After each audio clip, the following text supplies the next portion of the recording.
দাঁড়াও।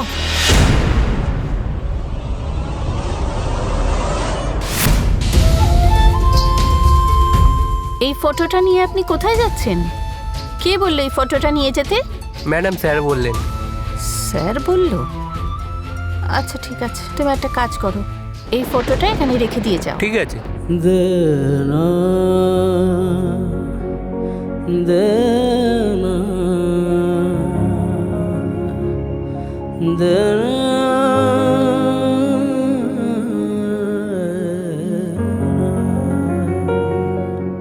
তুমি তো খুব ভালো করেই জানো এই ফটোটা আমার আর মায়ের কত প্রিয়।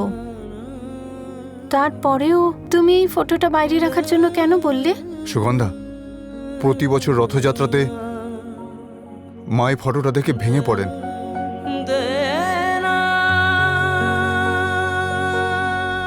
আর মায়ের এই উদাস মুখ আমার একদম ভালো লাগে না। এই জন্যই আমি বলেছিলাম ফটোটা বাইরে রাখতে। যদি ফটোটা বাইরে বের করে দিলে মনের সবকিছু ভুলে যাওয়া যেত, তাহলে তো আমি আমার রামের মন থেকে শ্রেয়াকেও তো বের করে দিতে পারতাম।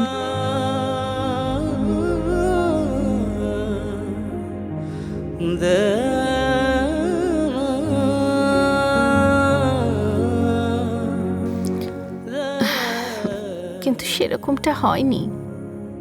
তুমি এই ফটোটাকে বাইরে রেখে এলেও আমাদের মন থেকে সিয়াকে কোনোদিনও বাইরে বের করতে পারবে না।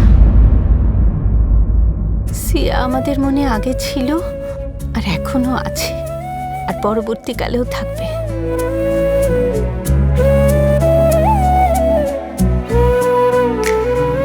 হ্যাঁ দাদা, বৌদি ঠিক কথাই বলেছে। শিয়াকে আমরা কেউ কখনো ভুলতে পারবো না। রথযাত্রা এলেই শিয়া খুশিতে পাগল হয়ে যায়। আর জেদ ধরে বসে, সে রথের দড়ি ধরে টানবে বলে খুব আনন্দ পায়। আমাদের সাথে বসেও প্রদীপ জ্বালায়।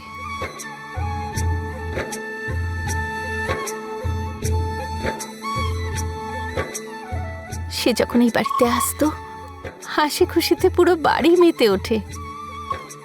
কিন্তু এখন এই বাড়ি থেকে সব খুশি উঠে গেছে। আজ এই বাড়িতে রথযাত্রার সেই আনন্দ নেই, কারণ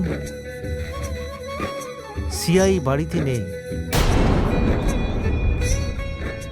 প্রতিবারে রথযাত্রায় মা জগন্নাথের কাছে সবসময় একটাই প্রার্থনা করে, সিয়া যেন ফিরে আসে।